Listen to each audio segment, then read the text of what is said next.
Here we go, fate of the week, man. At this rate, I would think that Jacob from We Want Picks hates us, man.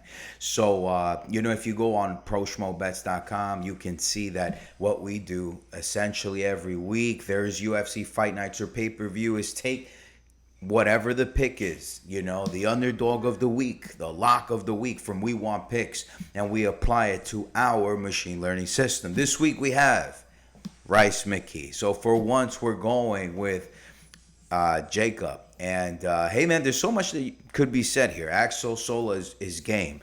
But whether he would make out a great featherweight or a lightweight or welterweight with the UFC is beyond any of us.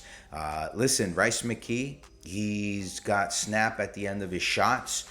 Okay, he's got the clinch that he loves. He keeps his range and distance.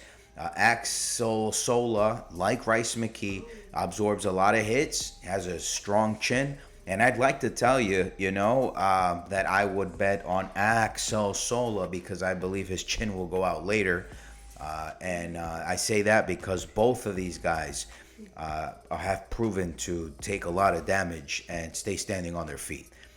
But that's the problem here, right? So Axel Sola is on a 1 week's short notice here, where Rice McKee's had a whole long camp.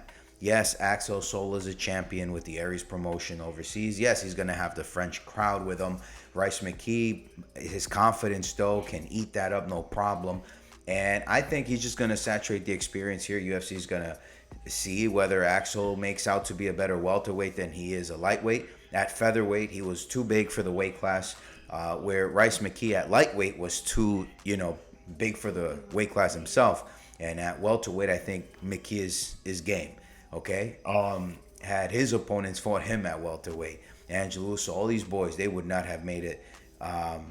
The lightweights that Rice McKee has faced, if they would have been welterweights, there's no way they would have won. You can't say the same for Axel.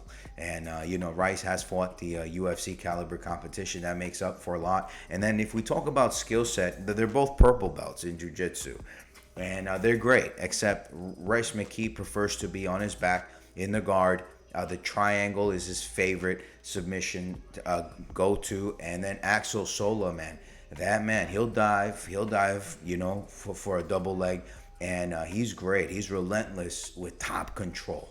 Okay, so he's top heavy, man. He likes to offensively grapple, whereas Rice McKee is more defensive in nature there. So we have Rice McKee on the money line. I think it's a no sweat bet. It's unfortunate that this French card is so good that everybody's going for the Chayo Baralo or Rufy or the early prelims, and they're forgetting about this main card here, fight with Rice McKee and Axel Sola. So we are not fading Rice McKee. We will lock in with the lock of the week and fading Axel Sola. You heard it here first.